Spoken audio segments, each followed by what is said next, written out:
Booze and boards, boards and booze. Bad guys at large, it's bad news. No beer this time, so we won't lose. We found their lair, they'll pay their dues. The town is saved, so now we booze. Booze and boards, boards and booze. With Mickey and Jeb. You wretched scumbag. Ah, that's what I was gonna say. You guilty scumbag. Wretched. There was a guilt one.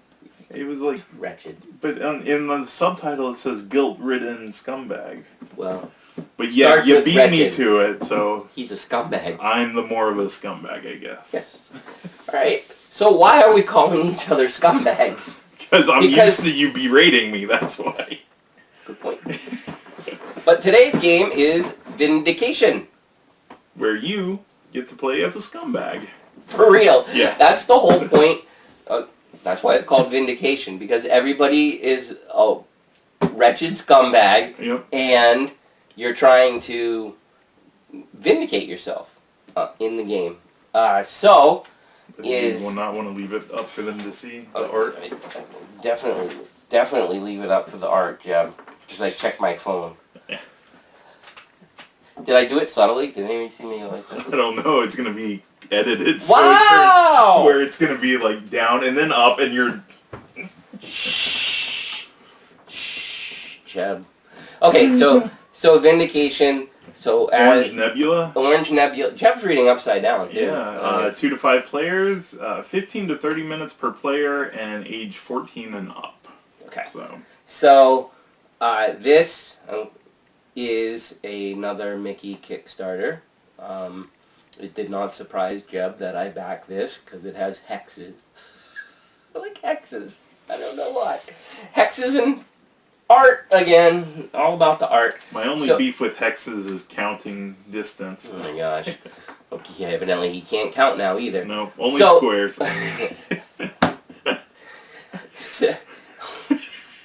He doesn't know what orthogonal is either. I do. Oh, okay.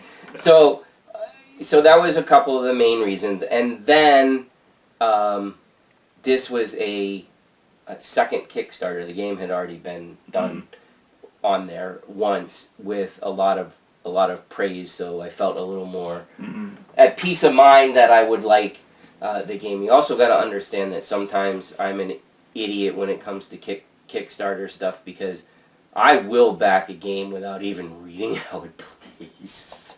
I hate to admit it. But sometimes I'm like, I'm just going to trust these guys. It looks good. I haven't been burnt too many times, but there are one or two that I was kind of like, whatever.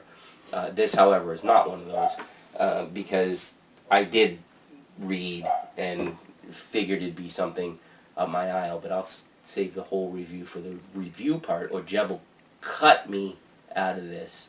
Cut me out with his editing abilities. He's like a ninja. Yeah. I could edit the whole video so it's just me talking to myself. Oh, I have so many comments going through my head right now to elaborate on that. But the premise of the game is, like we said, you're a wretched person trying to vindicate yourself. The hexes are the land, which, surprise, surprise, they're basically different locations. Without expansions, you're playing with the same locations every single time. So the randomization is just where they end up on the board, and that actually does make a huge difference. The win condition in this game is victory points, and there's some really neat kind of mechanics throughout the game that are not necessarily I don't know if I would say it was groundbreaking, but I feel like they put stuff together in a way that's unique. So that's kind of the overview of the game, and then of course there's a few special things in this box because it was the Kickstarter edition, and then there's on the back it actually has like a section on what. Yeah, so this Kickstarter was really more for the expansion, and then they kept the game in. So we haven't played the expansion yet, but perhaps we will sometime. So, anyways, I don't know. Do you got anything to add? Not really. That he's not very talkative today. Not yet, anyways. Yeah, so I guess we'll get into the components, which you should watch the components. Pretty impressive in this. But anyways, yeah, so we'll be back in a minute with the components. All right. We are back with the component portion of Vindication. If I didn't say it in the introduction, you should be very impressed by the components of this game. They are pretty stellar. Yeah, what are these gamer trays? I think they're like gamers with a Z or something like that. I think did the tray with a Z. Trays, sorry, with a Z. Did the trays for it, and the cardboard itself in the game is pretty nice. But anyways, we won't get too much into the components. We'll do that we'll talk about how good they are as we go on. So take it away, Jeb. All right, first thing is the main board, which you can see. You can see most of. All right, so you can see, according to Jeb, because I can't see the lens, you can at least see all the colors. The board extends a little wider, though, which you'll be able to see during setup. We'll try to get the whole board in, and you can see it all in gameplay. But for purposes of components, you don't really need to see the entire board yet. Right. Next are the map tiles, which will be put on the board at some point. All right, so here are the map tiles, and we are going to play the basic game. Now, as you recall, or maybe you don't recall because you didn't watch the intro, I kickstarted this, and this was actually, the Kickstarter was actually for the expansion for Vindication, so naturally they offered the first Vindication along with it, which this box included a bunch of expansions. That being said, there are many more tiles than these that are expansion tiles, but we are going to play a game with the 19 basic tiles that are the original tiles for the game. So those are the 19 tiles. They fit on the board in the little hexes quite nicely like that. Okay? Next up is the scumbag, which is used with the tiles. Which is pretty funny. It actually says scumbag right on it. Tiles will end up going in here, so that, because they are double-sided, which is really nice. So when you pick them, you obviously don't want to see them. But having the double-sided being the exact same makes it really nice, so you don't have to, not that it's really hard to flip something over, but little things like that really make a difference when you're playing a game. Okay, next up are all the components that each player is going to have. So the first thing is the power board. This is your power board. You have your potential space, your influence space, and your conviction space. Notice these two lightly colored triangles. Those are also for an expansion that Jeb and I have not played yet. Next up, you want to grab the gamer trays that holds all the other components that players will use. So all of the components for the players are exactly the same. Whatever you choose for your character does not matter. They are not asymmetric, so you're basically just picking it based off of looks or color, whatever you want to say. So this is what a gamer tray looks like. So what do we have inside the gamer tray, Jeb? All right, you've got the character tile. This one. You've got the speed tiles. There are 2 speed tiles, and they are double-sided, so you have 2, 3, 4, and 5. You have the player medallion. Player medallion is this rectangle one down here. If you can find it. This was an upgrade. This is metal. Yep, and there's a base for it. And you have the bases in the color of the character that you picked. And then the player cubes. These, I'm not going to take these out. So all these wooden cubes are the player cubes. You also have, again, for an expansion, you have, shoot, I forget what they're called. I want to say Legion. I don't know if that's the right word, but it's something to that effect for the triangles. And then you have unless Jeb was gonna, I could be jumping ahead, but Nope.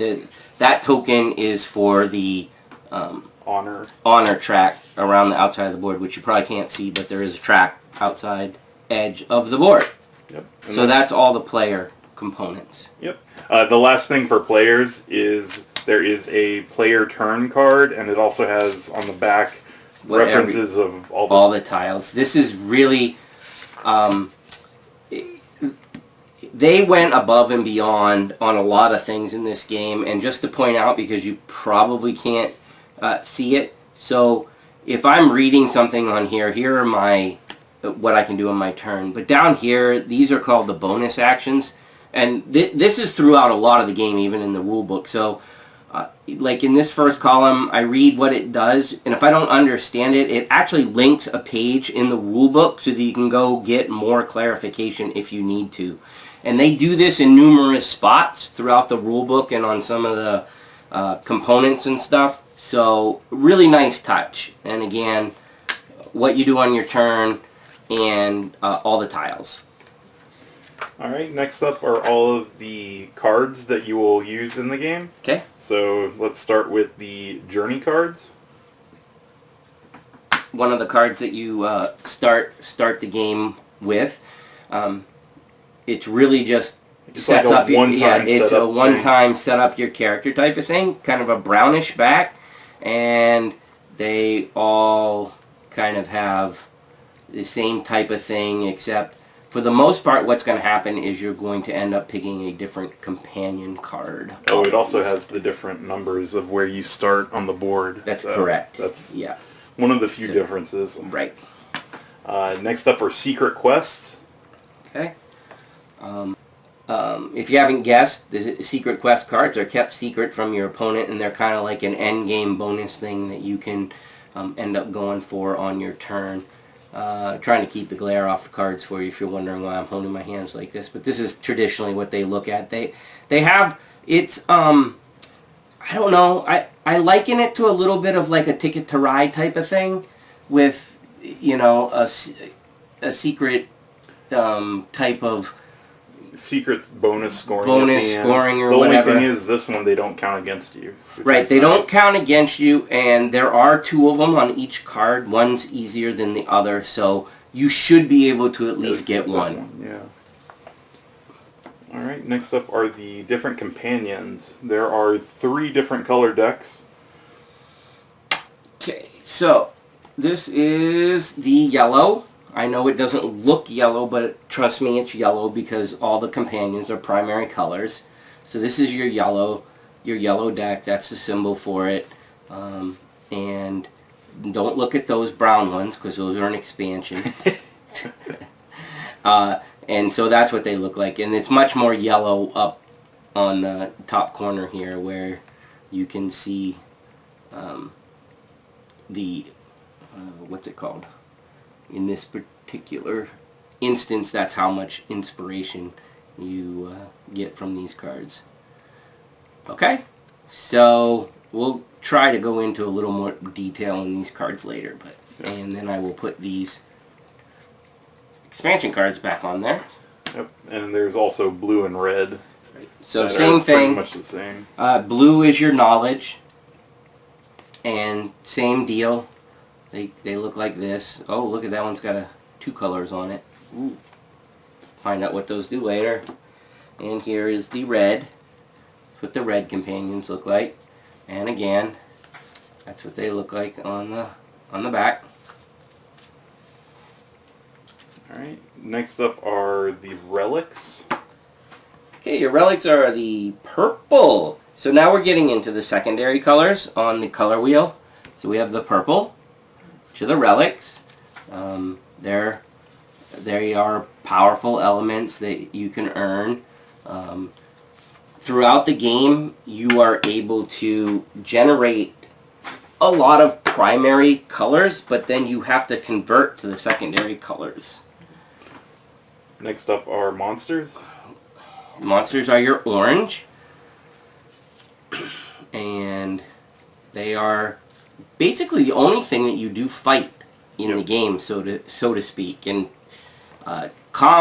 there's there's not really much to combat in this Right. game. You just kind of win, but it can come at a price. Yep. So that was the orange, which is monsters, and then last but not least is The traits. the traits, which are green, and they look like that. And traits are pretty much traits. Thank you, Jeff. You're welcome. And then the very last deck of cards are the end game trigger. End game trigger cards are gray on the back and gray outline with multiple different things on the front.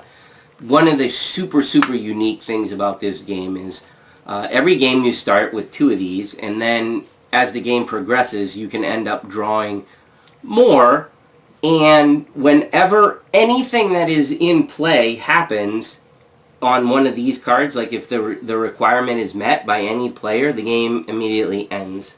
Or you finished a round anyways. Or, I'm sorry, the next round is the final round, which is kind of a really neat mechanic because I feel like it keeps the game at a pretty even pace, because if it starts taking too long, you are going to draw more of these things. Yeah, I was going to say, if they didn't have it where you drew more in the game, then people could avoid the in-game triggers and be like, I'm going to try to get as much as I can. And there are just a few more components that are used in the base game.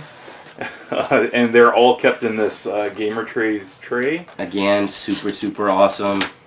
And the first thing is the proficiencies. Okay, proficiencies are the square things, which Jeb throughout the whole game will call masteries, even though they're not. Yep. So all of the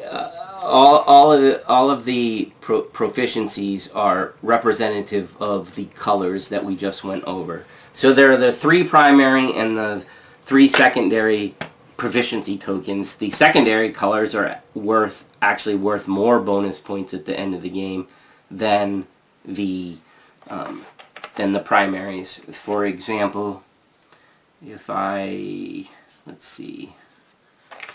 Oh, that's the wrong ones. I was talking about masteries too. Yep. Anyways, same amount, but these proficiencies end up getting put out based on the number of players. Then you have the masteries, which are actually masteries. Right. So the masteries are the big tokens.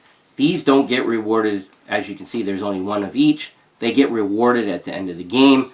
The secondary colors are actually worth more than the primary colors. So we have blue as a primary color, which is going to be worth 5. Purple, which is worth 7. So your primary colors are worth 5. And your secondary colors, if you are the most proficient in them. Show them the real cool thing with the top of the tray. Oh yes. During the game, they put out cutouts, so these fit really nicely into the top of the tray, so you can put everything else away. And these are very, you may think what's the big deal, but having these in a spot where you can see what has and hasn't been taken is actually nice. And so they don't have to be piled up, so you don't have to be looking around, is green taken, is red taken, or whatever. I know they get dealt at the end of the game, but it's a reminder of, you can look around the board and see, okay, who's got proficiency in red, is that one going to be gone, that type of thing. So it's a little thing and certainly not necessary, but it is nice.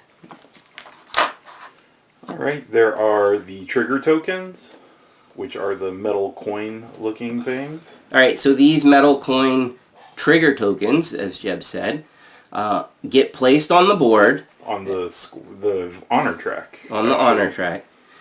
At certain numbers, which I don't remember off the top of my head. You'll find out. During setup, you'll find out. So as soon as a person lands or passes one of these coins, that is the trigger to draw a new endgame condition. That's why they're called trigger tokens. Exactly.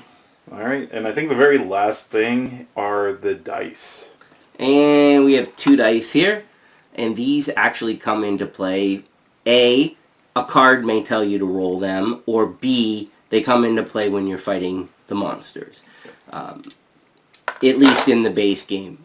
Have no idea if they come into play more otherwise. All these other tokens are expansion tokens, at least as far as we know, because we didn't use them in the game we played. So. Yeah.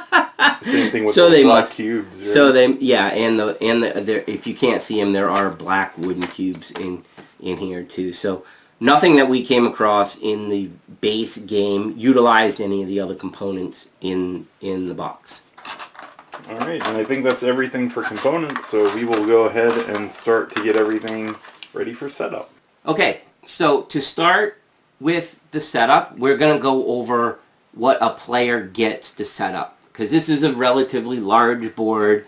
I mean, I wouldn't say it's the biggest game, but you do need some table space. So we're going to show you a person's setup, and then we will clear the person, because you will know that that's off to the side wherever you're playing, wherever you're sitting, and then we will show you what happens to the board after the players have their components. Yep. All right, so go ahead, take it away, Jeb. All right, all the players are going to get their components from the gamer tray and their power board. All right, power board, gamer tray with a character in it.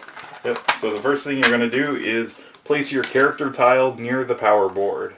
I like with the scumbag side up. So everybody starts as a scumbag. The wretched, guilt-ridden scumbag. That is everybody. That's what Mickey calls me every time I hang out with him. Yes. Next, you will take the speed tile with the number 2 and place it near your character tile. That is your speed to start with. Alright, you are going to deal 1 journey card to each player and follow the instructions. We will just deal 1 to this guy for now, and then... So, here's a journey card for him. We will revisit this, but just so you know, they all kind of start the same way, and it says your body washes ashore, place your medallion on such and such a number, a traveler arrives, blah blah blah, and then something inside of you awakens, which is going to continue with some of the stuff that you're going to see now. So we will be repeating some of the things that we do. Yeah.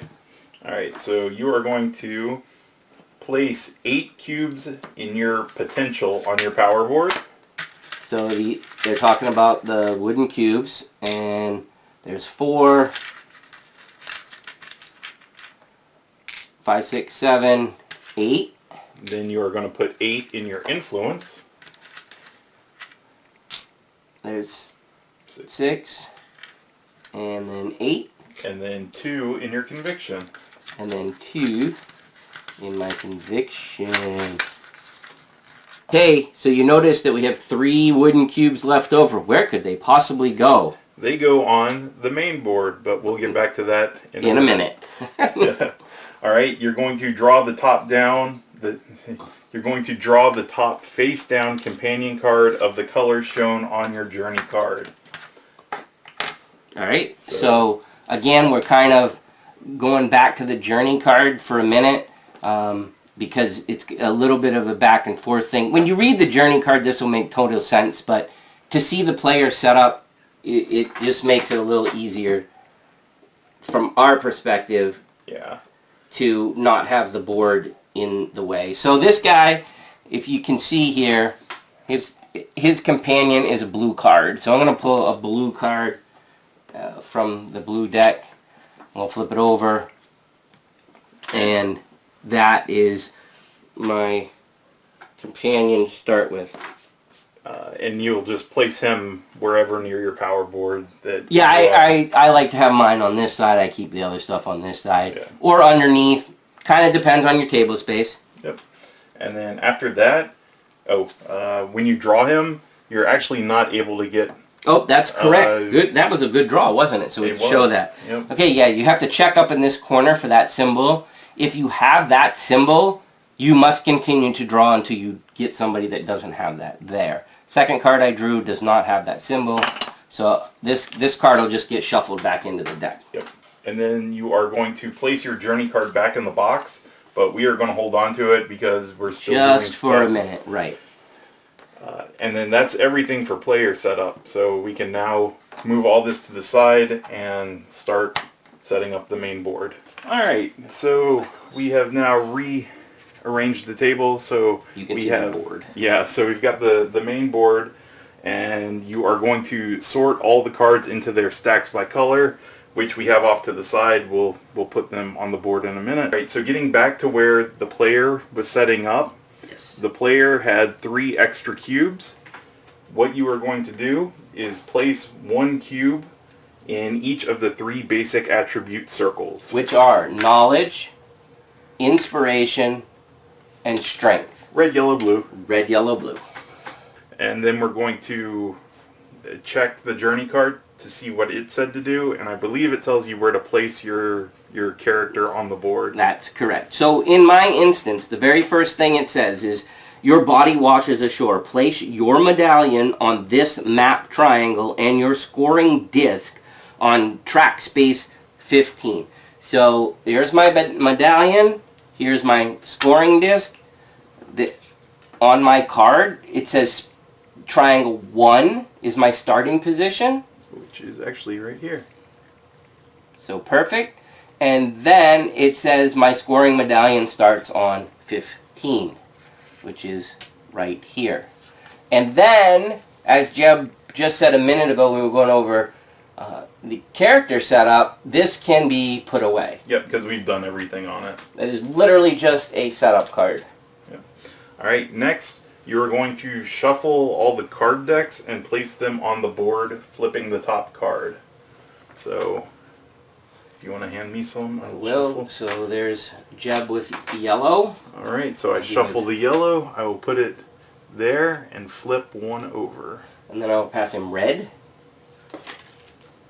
Shuffle, place face down, flip 1 over. Give him blue. Shuffle, place, flip 1 over. Give him green. Shuffle, place, flip 1 over. And give him purple. Shuffle, place, flip 1 And, over. and last but not least, Orange. give Flip. you orange. Oh, I messed it up. It's supposed to be shuffle, place, flip 1 over. I said flip first. Oh, so, stupid Jeb. yeah, so. Alright, so we got all that done. Next you are going to shuffle the secret quests. The secret quests are the light green. And you're going to deal 2 to each player. Shuffle, shuffle. We will, it's not all set up here, but we will be playing a 3-player game, so it would be Jeb, Mickey, Gary, and we'd all take this card and secretly look at it and decide. Oh, I'm sorry. 2 each. We get 2 each, secretly look at them, and decide which one we wanted to keep. I got a little ahead of myself, Yep. but You're ending up with 1. You are only going to keep 1. Okay? Alright. As an example, I will read one of these to you. So this one says, Bulgaria's Brawly Bulk. Keep this face down until the end of the game. And you get 1, what's it called? Honor track? Is it honor in Yeah, this game? honor. Honor. Possess a strength proficiency at the end of the game. So the strength proficiency is the little The square. square. And it being strength is It's red. red. So if I possess one of these at the end of the game, I get an extra victory point. And then the second part of that says, win the strength mastery at the end of the game, and I would get another 7 points for doing that. So those are the 2 conditions on that card. These greatly vary. They're not always like a proficiency or anything. There's just lots of different things. But that being said, I'm pretty sure there's 1 of each proficiency. Yes. Or at least the basic 3. I don't know if they... There is a yellow, a blue, and a red. Okay. I was going to say, if they did it for the secondary, Secondaries, they'd that'd be have to rough. up the points. Yeah, because that would be... You'll understand the secondaries are a little harder to acquire. Yep. Next, you are going to place all the region tiles in the scumbag. And I believe this, in the base game, it's the set 19, right? Yes. And then the expansions will tell you whether or not you take stuff out or... It's correct. So there are exactly 19 hexes on this grid. So when you get into the expansions, it tells you what to replace or et cetera, so that the game still works, so to speak. Because there are things that you kind of need access to, so if you took them all away, it would be tough to play the game. Yeah. So literally, just take the hexes, drop them in the scumbag. Yes, this game has some kind of witty humor to it. So there you go, in the scumbag. Alright. Then you are going to arrange the mastery tiles on the lid of the gamer tray. Which we showed you earlier. They just sit out and look pretty so that you can drool over them. Doesn't matter where they go. They just sit in the lid as such. And we'll just put them off to the side. Then you are going to place one less proficiency tile than the player count for each color. So if we're playing a 3-player game, one less is 2. So we're going to put 2 proficiencies for each color out on the board. Alright, so red gets 2. Alright, and there is a little space that says strength proficiency. Yellow gets 2. Green gets 2. Blue gets 2. Jeff's making me work. Yep. Alright, next you are going to place the 4 trigger tokens on the score track. And they get placed on 30, 45, 60, and 75. And remember, those are what trigger new endgame conditions. Yep, and an easy way to remember, you start at 15, so the next 4 corners. Next you are going to flip 2 in-game trigger cards. So you're going to shuffle that deck and then kind of keep it off to the side of the board. Yeah, just put this somewhere so put the ones that we're going to flip over. Like if you have enough room, there's a nice spot up here. We're going to flip 2 of them. Yep. And Jeb's going to tell you what they say. And again, these are as an example. Alright, all in. When one player has 0 blocks on his or her power board, the next round becomes the final round. So that means if you get all of them off your board. And then this one is monsters. When one monster more than the number of players has been defeated, the next round becomes the last round.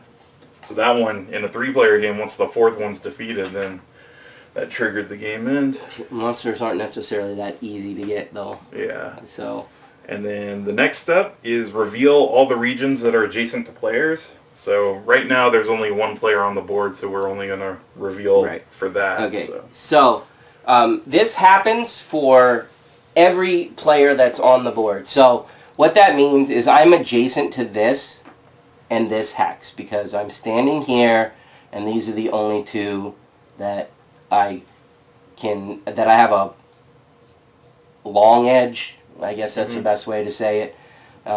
If I was up here, then I'm adjacent to this, this, and this. I'm just trying to explain adjacency. Yeah. You don't ever start there.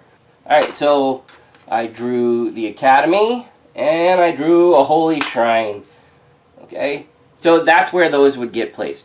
If there was another person standing there, yes, they would only, if they were the next person to go, they would only reveal this one because this is already revealed. It's just the way that it goes. Yeah. Okay? However, if they're across the board, this would get revealed and this would get revealed to start the game. Okay? Once everybody has revealed their adjacent regions, the lowest number player gets the starting miniature and is the starting player. So her example is number 1. I ended up getting number 1, so nobody's going to get lower than that. So I would be starting the game. Oh, there's actually a pretty cool starting figure, a little wizard, mage, whatever it's called in this game.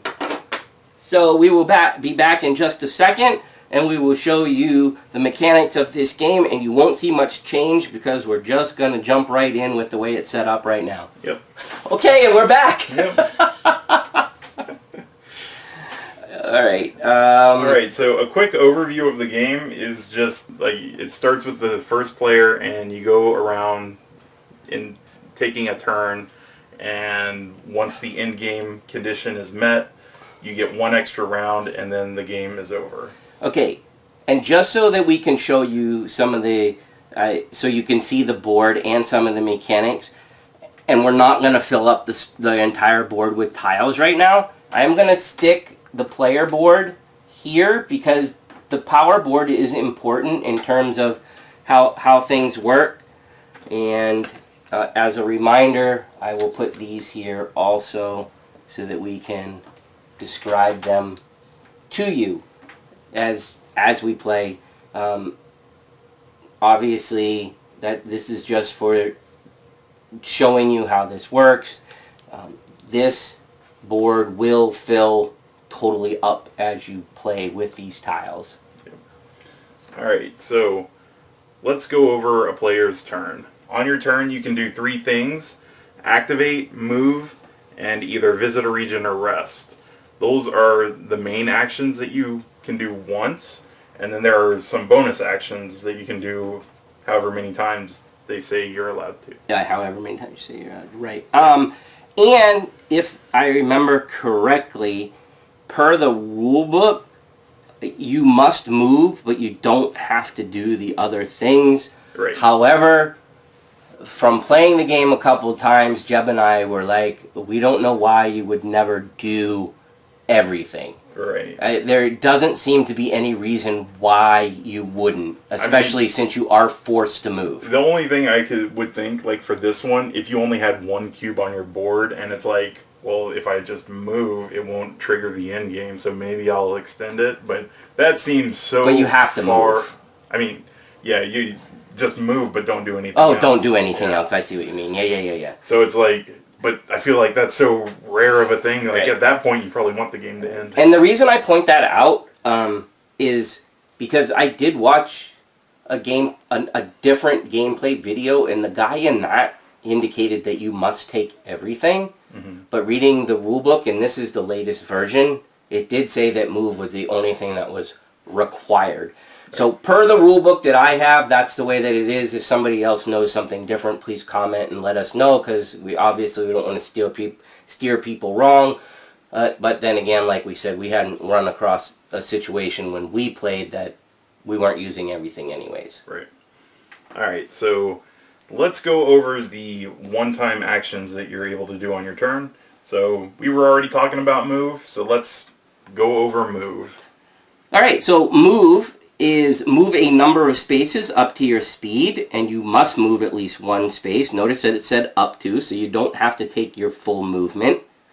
And then after your movement is complete, reveal any open hex regions in the order you pass them by drawing region tiles from the bag and placing them. And the key thing there is you reveal them after you finish your movement. It's not move 1, reveal, move another, reveal, because that's kind of like getting more Info, exactly. So, you want to move 1 or 2? Okay, so we will move 2 so that we can... Well, yeah, I guess we should tell them Right. that our speed is Yes. 2, because... So, if you were paying attention when we were going over setup, we said that this particular token was a move token. So you start the game at the big number 2 up at the top, and that means that he has a movement of 2 until he upgrades this, which in this case, when he does upgrades, would turn to a 3. Okay, so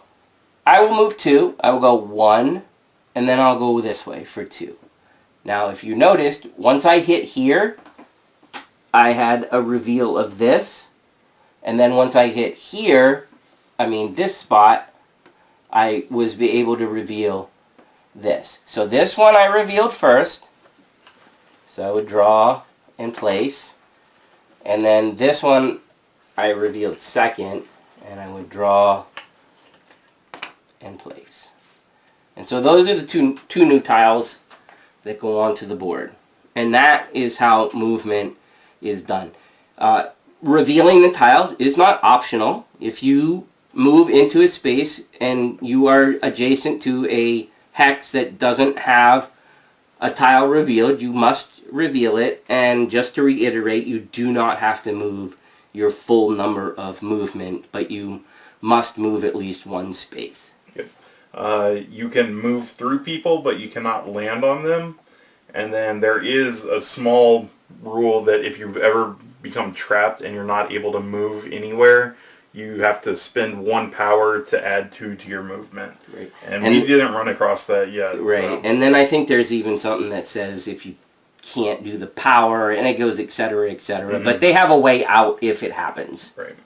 So the next action is to activate. Okay, so activation. Activating is moving one influence onto a companion, then you gain his or her attributes and you use their ability if you choose. So that's a may. Or, this is an either or thing, you can gain the attributes on your character. This is your character, that's your companion. You can gain the abilities on your character, the wretched or vindicated tile, and no influence is required. Right. So, think of maybe like a miniatures game, and now you're choosing to activate somebody. So you're either going to activate this guy, Yourself, or you're going to activate a companion, which you could have throughout the game. You can get many more of those if you so choose. So let's start with the companion. If I choose to activate them, it says spend an influence. So you take 1 influence cube of yours and you place it on your companion. And then in the top left, you will gain those attributes, and sometimes they aren't a single one. When you gain an attribute, you look at the color. It's blue. Which is your knowledge. And then from your influence, this has the number 2. So you take 2 and you put it on that space on the board. You will see that the majority of things that you do in this game come from your influence sphere. Right. The other 2 will get used, but the majority come from your influence. And when cubes return, the majority of the time they return to your influenced cube or sphere. Yeah, so kind of think of this side as locked away for now, and this side as really powerful. Right. And so that was if you had activated the companion. It also says after you gain that, you can activate their ability. And this says, if adjacent to a library, gain 1 knowledge. So he's not adjacent to a library, so he can't gain the extra. But right. If he would have been, he would have got 1 more knowledge in there. If he would have been by a library, but he's not. Yep. So if we decide to activate our character instead, we get to choose what sphere we want, which color we want, however you want to say it. So I can get 1 yellow, 1 blue, or 1 red, and I just take it from my influence and I put it on one of those colors. So let's say for some reason I wanted yellow. So I just put it there, and that is literally activating my character instead of a companion. And it doesn't cost me an extra cube putting on the card to do it. And you're probably not seeing it too much yet, but as I pointed out, this being the main area, you can start running out of these really quickly. Yep. And then the last one-time action we're going to talk about is kind of 2 things. It's either you visit a region or you rest. Right. So visiting is visit an adjacent region on the map. So in this case here, I'm standing here. These 3 are adjacent to my playing piece right now, so I could visit them. In order to visit them, you look at the symbols up at the top, and they tell you what they do. We will go over these 3 just as an example. We're not going to go over every single hex. The guide for the hexes is very, very clear. Yep. The rules in this, I think both Jeb and I were pretty impressed. There's not a lot of ambiguity, but if there is, it's pretty easy to find an answer usually. Yeah. So anyhow, if I go to the Holy Shrine, I would gain 2 inspiration. So what that would mean is if I visit there, I take 2 from my influence and put it over in inspiration. If I go to, what is that one? Ancient Tome. That is You pay two wisdom to draw a trait. Right. Okay. So, if I visit there, I would have to have 2 blocks. Let's pretend that I did. If I have 2 blocks here, I would pay them. And again, when blocks come back, they go back into influence. And I would get to draw either the top card of the deck, or I could take the face-up card. So I have a choice. There is also one, I think it's called a power draw. Is that what they call it? I believe so. It only happens when you are acquiring cards. Okay, so I think it's called power draw, but empowered draw. Empowered. I had close. Yeah. If I want to, I can spend 1 conviction, which these are the convictions. And when you spend it, it goes back into your influence. So basically, I just slide it backwards. So if I use the conviction, I get to draw these 3 cards off of the deck. And this works anytime you're drawing a card. You can do this empower type of move. Then I get to look at them all. Yep. Okay, it's not blind plus the one that's face down. They're face up. Face up. Thank you, Jim. So you're going to have 4 cards in your hand that you're looking at. Right. And then I get to choose whichever one I want. Yep. Alright. And once he picks it, he will place the one that he chooses in front of him on, I guess, like in this area of his power board. And then the other 3 that he didn't choose actually get shuffled back into the deck, and the top card gets flipped to fill the new face-up. So not only do you get a choice, but you also kind of reset the deck also. So just keep in mind that the conviction, they're not that easy to come by either. So you better be digging for something. Well, I shouldn't say that. We've only played the game a few times. We don't know all the strategies, but it kind of seems like, from what we've seen, the kind of gist to it.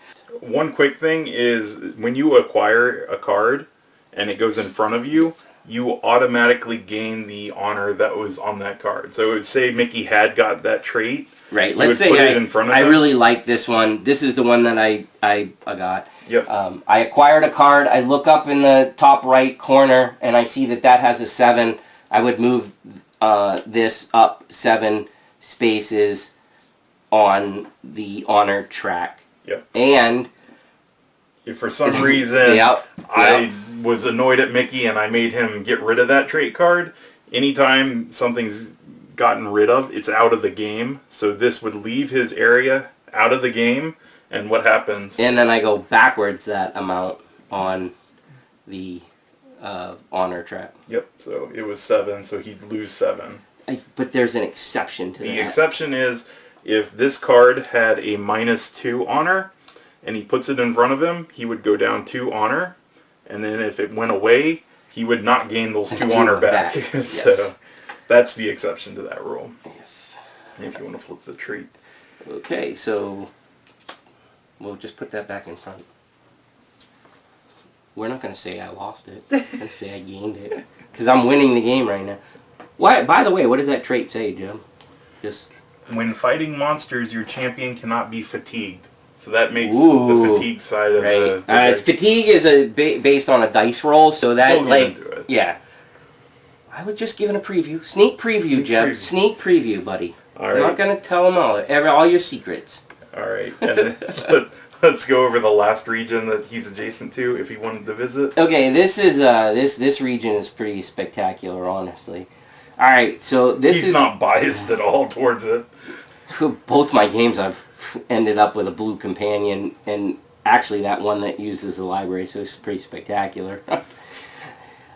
So what this means is that at the monastery, the monastery says spend a blue, which is knowledge. Mini blue. It is as many. Yep. But in our case, we only have one. It says -1, and then it says, and then it has this like jumping symbol. So what that represents is your power board. See the small circle, big circle, little circle, small, big, little, and then it's times 1. So that means every time you spend a knowledge, you can move another cube from one space to the next. Your choice. Yep.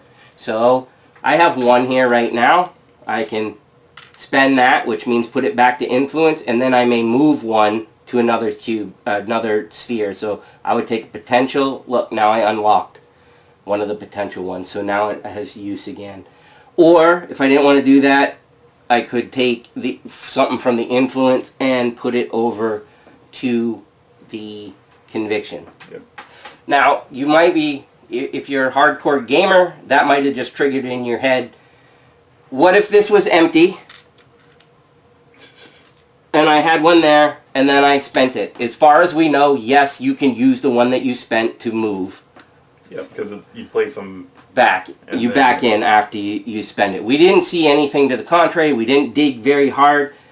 So it kind of and honestly, it kind of makes sense that you should be able to do that. However, I just wanted to point it out because there's got to be some people that are going, freaking out because they want to know the answer. That's the way we played it. If it's wrong, let us know. And then to get back to the whole visiting a region, you're only allowed to visit one region a turn unless you have some effect that allows it. So that's visiting a region. If you choose not to visit a region, your other choice is rest. And for resting, what do? You get to augment one power, which is the word I was looking for monastery. It means augment. Yeah, augmenting means move one to the right. So if you augment, you can choose one of your spheres and move it. And you can't choose conviction because there is nothing to the right. Right. So you can move a influence to a conviction or a potential to an influence. Right. So those are the three one-time actions you can do on your turn. Yes. So now that you kind of understand those, let's talk about bonus actions. So the first one we got is convert heroic attributes. Convert heroic actions. We are going to have to do a little bit of board setup for you here.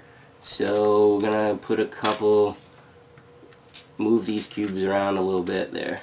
Now we have some stuff going on.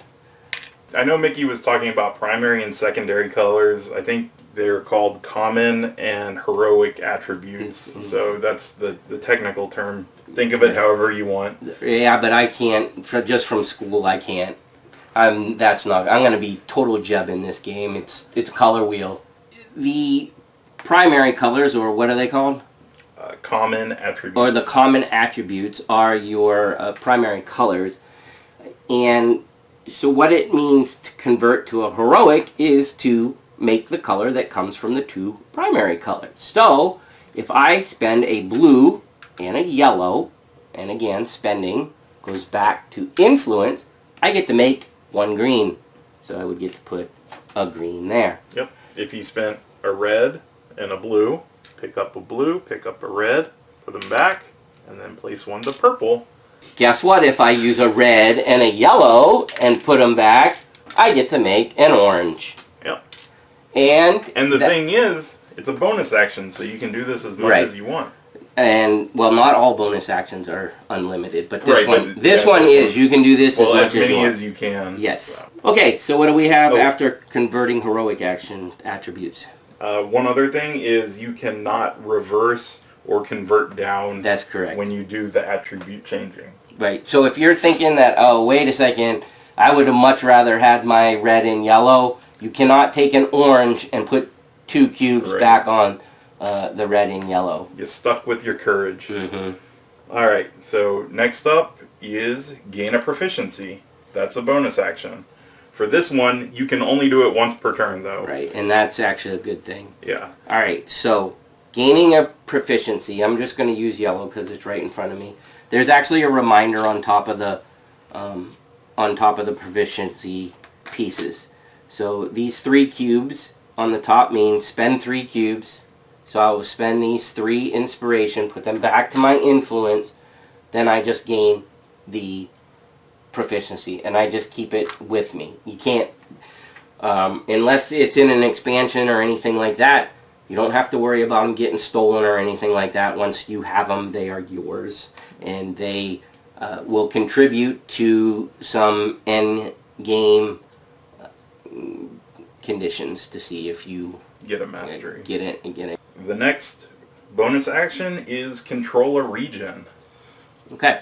So, I will read you what control a region says on it. It says, use 1 conviction to gain control of an adjacent region. Use 2 conviction if the region is controlled by another player. So what that means is, again, these are, right now, are the regions that I'm adjacent to. And what it means is I have to take, remember, the expensive ones are the convictions. I have to place a cube on the adjacent hex to show that I control it. There is one caveat, though. You must remember this, because it's easy to forget. You must have visited that hex during your turn to take control of it. So I can't visit this one and then take control of this one just because I want to screw over Jeb. If I want to screw over Jeb with this one, I must visit this one. And you can't visit a hex if you can't do the action. So if I can't pay to do this augment because I have no knowledge, then I can't do it. You must visit the region in order to control it. However, you may take control of it first and then visit it after. Oh, okay. That keeps you from doing stuff like on one of the ones that I said, if you can't do it, you can't visit it. Right. So it's the same thing with taking control, although the taking control, it is a requirement that you visit it one way or the other. One last thing about taking control is that it doesn't matter what order you do it in. If you visit first and then take control, or take control and visit. Why am I saying that? Because when you play the game, you'll understand it can make a difference. However, you do actually have to visit the region that you are going to take control at some point in the turn. Yeah. So if Mickey wanted to take over the Holy Spire, all he would do is put 1 cube onto it and either visit before or after. Once he takes control of it, he gains 2 honor. It's on the tile, so he would go up 2 honor. Now, let's say this is the scenario. The purple player, well, that doesn't look that great. The purple player has taken over the ancient tome on a previous turn. And now Mickey wants to visit that region and maybe even take control of it. Who knows? What happens? Oh, I can't remember. All right. It's like, so I know you get something. Oh, yeah. Are we just talking about me taking control or visiting? Well, either way. Okay. We got to cover both of them. All right. So let's start if I just want to visit that region because I really want to get the trait that's visible right now. And, okay, Jeb, I'm visiting the region. What happens? The purple player controls that region, and they get 2 honor because somebody else is visiting it. Right. So they just literally push their token up. And the key is, if you control the region and you visit it, you do not get 2 honor. It's when other people visit it. Right. You can't honor yourself. Right. Literally says that in the rule book, which is kind of funny. All right. And then the other thing is, if I want to take control of that region, it will take me 2 conviction in order to do it this time, because 1 to bump off the purple cube. So let's throw 2, 1 to bump it off. And then 1 to take control. Yep. Still, obviously, the whole visiting and stuff still applies, but it's more expensive to gain control over it. And then actually, once you take control of it from someone else, you gain 2 honor. It doesn't, there's no penalty to you for visiting somebody else's controlled region. You just have to keep in mind that you're giving them victory points for the end of the game. However, let's make up a scenario. Visiting that region is going to complete my really good goal on my secret quest. Mm-hmm. Yeah, I'm giving you 2 points because it's probably worth at least 5 or 7. I'm taking that chance. Yep. All right, so I think that's everything for control a region. So let's talk about recovering influence. All right, this is, let's see, the second to the last bonus action. Okay, recovering influence. Recover a block to your influence sphere from anywhere except your potential. If you recover influence from a companion, the card and its honor are lost. Okay, so to elaborate, let's say the board looks like this. All right, so to elaborate, to start off, what they're saying is as a bonus action, I can just recover cubes. Yep. I just, like, I don't want these here anymore. put them back on my card. Yep, put him back in your influence. Right. He doesn't want to control this for some reason, put it back on his influence. That is another exception to going down on the track. Once you control something and go up, if you lose control of that, you don't go backwards. Right. Okay, so the big one here is if you remove the cube, the influence from your companion. So take that off, Jeb. Say I want that back for some reason. That guy automatically goes away. Oh, but there's a 2 on there. So what do you do? Uh-oh, that makes me go down to influence. Yep. All right? One key thing is, it's only during this bonus action is when these guys go back. If you had another companion that lets you remove from other companions, that wouldn't make them go back. Right. That definitely an important note, because what Jeb is talking about gets around this problem, because you might be wondering, whoa, I don't want to go backwards, and my companions seem like they're kind of useful. Yeah. So, yeah, it's a big deal, and there are mechanics in the game that let you manipulate how that works. Yeah. And keep in mind that, Jeb, what happens if I had 3 cubes on this, and say I just wanted to remove 1? All 3 go back. That's to your correct. You influence. can't just do Right. the 1. All right, you can put those back. Just wanted to highlight that just in case it wasn't clear. All right. And then the last bonus action is Vindicate yourself. Okay. So there are 2 conditions that you have to meet before you can vindicate yourself. Okay, first condition to vindicate yourself is all your potential must be not on potential. Yep.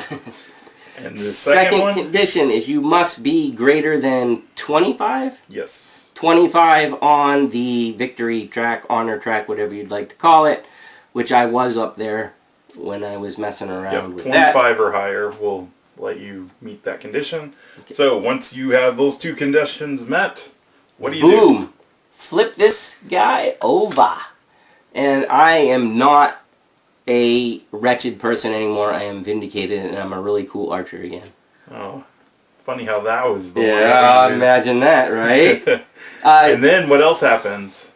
Instantly. You instantly get the amount of honor on this. So I get 5. 1, 2, 3, 4, 5. Oh, look! I passed this chip. Jeb, what happens again? Well, never mind. Let's hold off on that for Jeb, I want to do that. All I wanted to say was that just note that these are now different from the other side. It's actually you gain 2 of any of the primaries. So good. Yeah. So back to you hitting that trigger coin. Oh, Jeb, I hit the trigger coin. Now what happens? You can put that back in the gamer trees. Okay.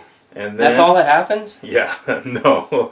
Once you do that, you are going to flip the top in-game trigger card of the in-game trigger deck. And then this now is going to be face up and is another in-game trigger condition. So now there would be 3 out. Right. And if you flip it and it's already triggered, then the next round's the last round. Right. Yep.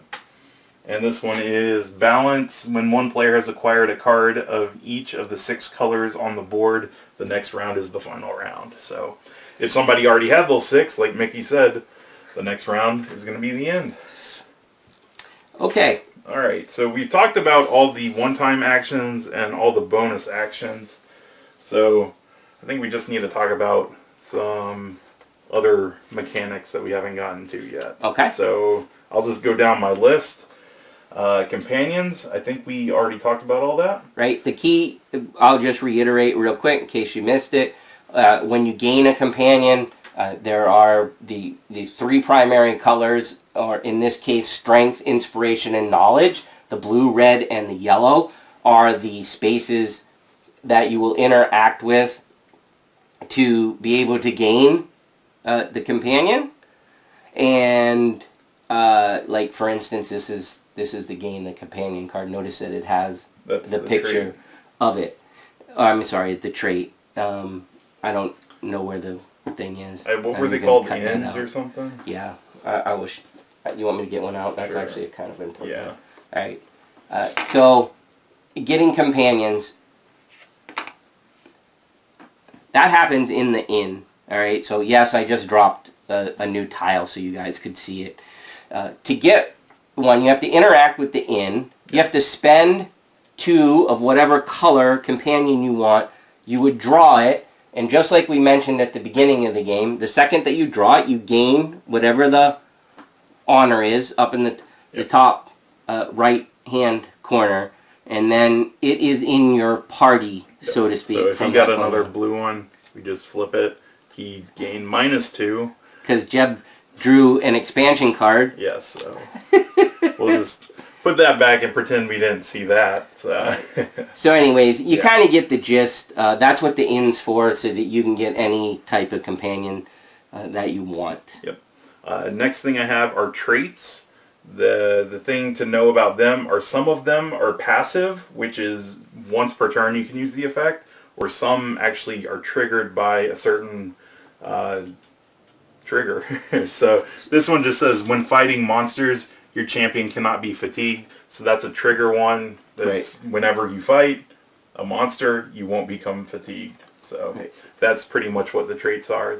The loyalty one that's available for purchase right now says when you activate your character, you may return 1 influence from a companion to your influence sphere. That's a perfect example of what Jeb was trying to tell you about that not triggering a companion to go away. Yeah. This gets around that. That is not a recover influence action. It is a returning an influence because of this card, which lets you basically refresh your companion and get you your influence back that you need to be able to spend on other things. So that's just 2 examples. The cards in this game, there are a ton of, so we can't get into every single element. The next thing to talk about are relics. Or why Jeb's a moron. We don't have a few days to talk about this, Mickey. Alright, so let's say for some reason you acquired that relic. Alright, if I acquired this relic, again, when you acquire a card, gain that amount of honor. And then the relics are special. Relics are cool. So this relic says when I acquire it, place 1 to 3 influence here, return, and then it has an ability. This one happens to say return 1 influence and convert a inspiration to a wisdom. So hopefully I have enough to put, and it says 1 to 3 because there's a possibility you don't have anything in your pot, and I would probably be using that bonus action to get some back if they got it. So I would actually want all 3 of these on here, because what this is allowing me to do is that on my turn, you can only use it once per turn. You can only do these once per turn. I would be able to take, I would be able to return 1 of these and then take 1 from inspiration and just automatically go over to wisdom, not needing the blue knowledge to do that action is kind of huge.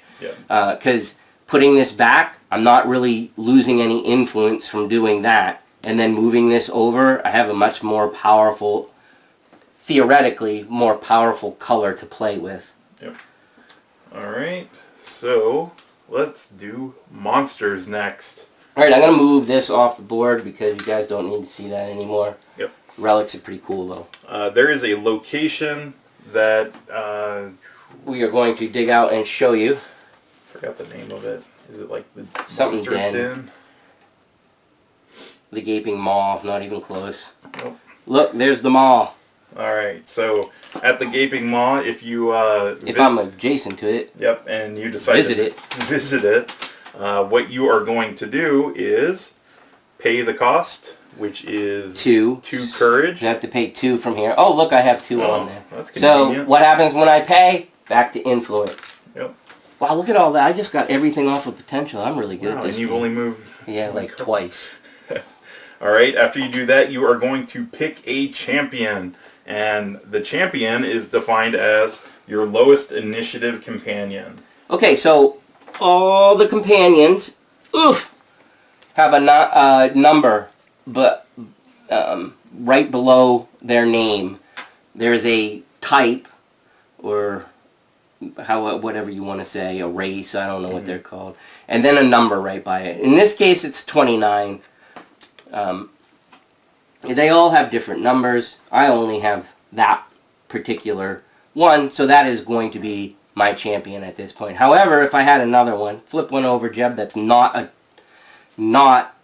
a treachery card, thank you.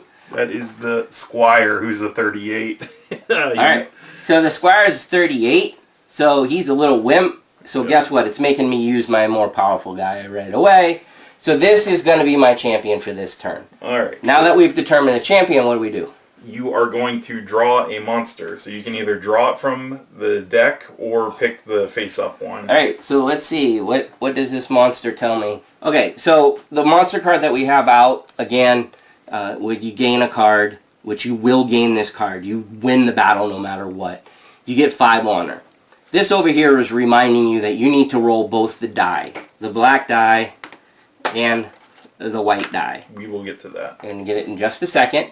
And then most of the monsters, maybe it's all, I don't know, have some kind of end game bonus. This one says, at the end of the game, gain 1 honor for each of your companions. Doesn't even matter what color. Oh, nice. That's actually a really good one. That's a pretty nice one. You can zoom around the board once you get this guy and just start acquiring companions. Yep. Or, whatever. I don't know. It's an interesting monster card. Or you could have gone into it blind and drawn one off to the top of the deck. And also remember, if you wanted to, you have a conviction, you could do the Empowered draw as well. And then you'd have 4 different monsters to look at.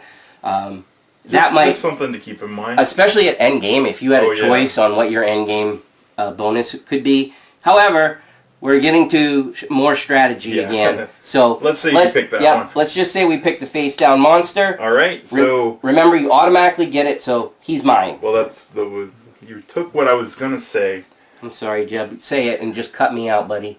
After you pick your monster, you automatically win. So, good job. So you gain the honor, like Mickey said, on the monster, and then you're going to roll the 2 dice, like it said. Because you automatically win, but you don't know if you die. Right. So really quick, before you roll, the white die. All right, the white die. It has the different symbols of the different colors. Right. So once you roll one of the results, you're going to gain... Right. So think of this as like the treasure you got for beating the monster. Yep. And then the black die, what is the sides, Jeb? It's got the blank side where nothing happens. It's got the fatigue side, which is like the whirlwind type thing. I hope you can see that. And for fatigue, you have to put 2 influence onto your person? Oh, onto the companion. So he got really tired in the fight. And then if you get the skull, that's death, and the companion dies. So it's out of the game, and you lose the influence. So after you pick your monster, you roll the die. I ended up with fatigue, and I ended up with a courage. So I would take a influence, put it on courage. Yep. Oh, wait a second. What about? Didn't I get something? Trait yes, I did. When fighting monsters, your champion cannot be fatigued. So this was like rolling a blank in this fight for me.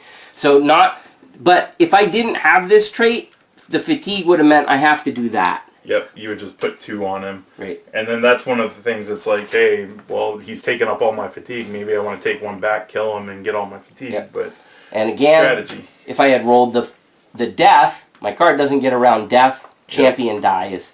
If I roll the blank, nothing happens. And don't forget, whatever you get on the white die is your reward. So not only do you get the monster card, but you do get a little bonus off the white die for doing that. And that's literally how combat works in this game. Super, super, super easy. Yep. Next up are speed upgrades, and those occur at Command Post. Command Post.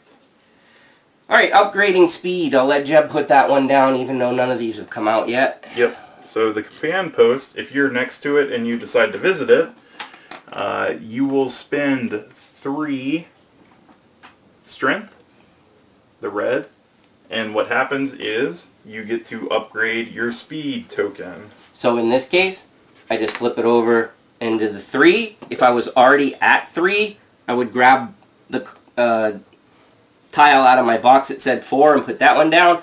Important thing to remember, this also has honor on it, so as soon as you flip it, you get the honor on it. This one happens to be 3. 1, 2, 3 up the track. Yep. And the 3 now means that your movement is 3, so you can move 3 spaces now. So next up are secret quests. I think we talked about that. Fulfilling them gets you extra honor at the end of the game. Yep. Mastery tiles. I don't think we talked about how you gain those at the end of the game. Okay, so I'm pretty sure that we covered the majority of the basics and how this works. If, as I say every single time that we play this, if something didn't make sense, please watch. In this game, I would say probably 15 minutes worth of the game. You probably have it. You won't get every single nuance. You won't see every single tile. All the tiles in the game are relatively important, so you're going to want to know those. There is a cheat sheet for the tiles in the rulebook, which is very convenient. There is also a whole section for all the cards in the game too. It's great. Yeah. They really did fantastic. So anyhow, all right. So mastery tiles. we're getting into some of the end game stuff now, and how you acquire mastery tiles is an important part of the game. And we're going over this first because you're going to want to think about this while you play the game. Yep. So, Jeb, how do I end up acquiring those masteries that you have off to the side there? Ooh, I'll put them up here. Ooh. All right. So in order to acquire them, you have to be the player with the most cards of that attribute. So when we're talking about cards of that attribute... literally the cards. Yep. So right now Mickey has 1 green because he has a trait which is green. He's got 1 blue, a blue companion, 1 orange because of the monster, 1 red because of the companion, and then the other special thing are these proficiencies. Now these count as 2 cards. So he has 2 yellows. Right. And if I happen to have a yellow companion, then he'd be at 3. 3. Yep. Okay, so don't forget these count as 2 cards. And also, if somehow he acquired this on a different turn, then he would be at 4 yellows. 4 yellows. So it is possible to do that. Right. So all the players at the end of the game are going to count every color that they have, and the player with the most of each color are going to take these mastery tiles. Right. Keep in mind, it is literally just cards and these which represent cards. It has nothing to do with these tiles in the board. And another funny aside, per the rule book, if there's a tie, it says, screw it, you should have worked harder. And that's literally what it says. There is no splitting it for a tie. It's awesome. Yep, nobody gets it.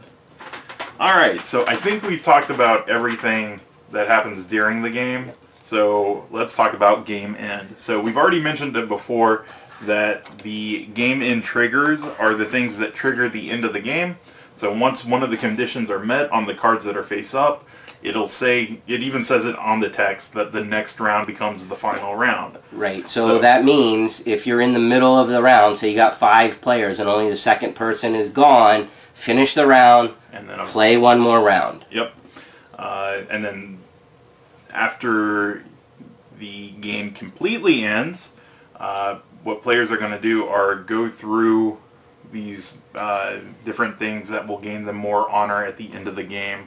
So, like all games, having the most honor means you win. So, what you're going to do is you start off with the amount of honor you already have on the track. Yep. So right now Mickey's at, what, 34? Yep.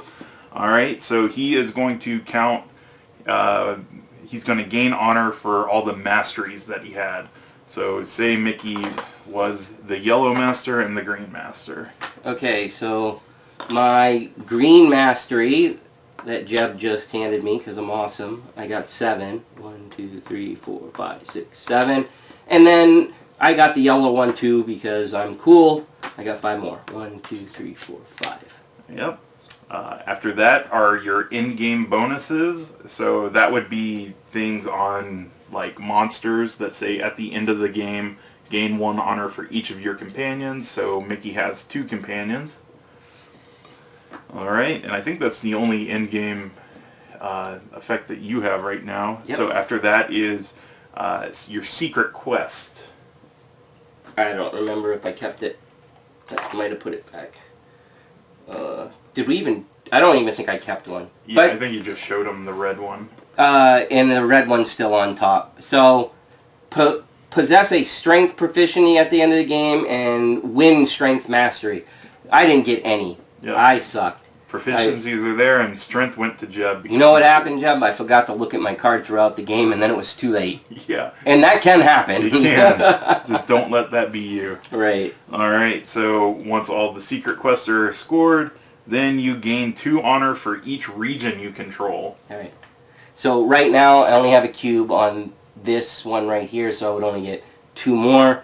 However, if I controlled a couple more, I would get 2 more for each one. Yep. That's what the little 2, well, part of what the little 2 down there means. Yeah, so Mickey is done scoring, so once everybody finishes scoring, they'll look to see who has the most honor, and that is the winner of... Right. There are some tiebreakers if it happens. I think most likely the first tiebreaker is probably going to win the game, but there are a couple... scaling things in the rule book. I don't remember what they all are. Doesn't really matter at this point because we're just trying to get you playing this game. So I think that's pretty much it for the base game. If you were looking and listening to us talk, you noticed that there was some stuff that we didn't go over. Again, this box included some expansions. Both me and Jeb think that you could play this base game for quite a while before you even need to put them in, although both of us are kind of looking forward to seeing what these expansions do, because there's some other boards for them, and there's new cards and new tiles, and taking out tiles and adding new things like pets and treachery cards where the minuses come in, and etc., etc. But as you can see, there's just a lot going on already. And if you think that you're looking at the board and going, hey, wait a second, it doesn't seem like that much, guys. Like, there's only so many cards. You are only going to take a few of these cards in this game. Unless you're, like, spending conviction to dig through a deck, you're not going to see it all. A whole bunch of stuff. And you're going to be watching what your opponents do, like a hawk, and trying to figure out the best strategy for yourself. So anyways, that's the mechanics of the game and how to play it. Hopefully this clutter in the middle didn't mess you up too much. We just figured we'd want you to be able to see this and what was going on with your character at the same time. And if it still didn't make sense, please watch about the first 15 minutes, I would say, and you'll at least have the basic mechanics. And one more time, the cards and the rule book in this game are relatively clear, so if something doesn't make sense, I think you'd be pretty okay going to look it up if we didn't go over something. So, in just a minute, we'll be back with a 3-player game with Jeb, myself, and Gary, and you can watch us play if you would like to.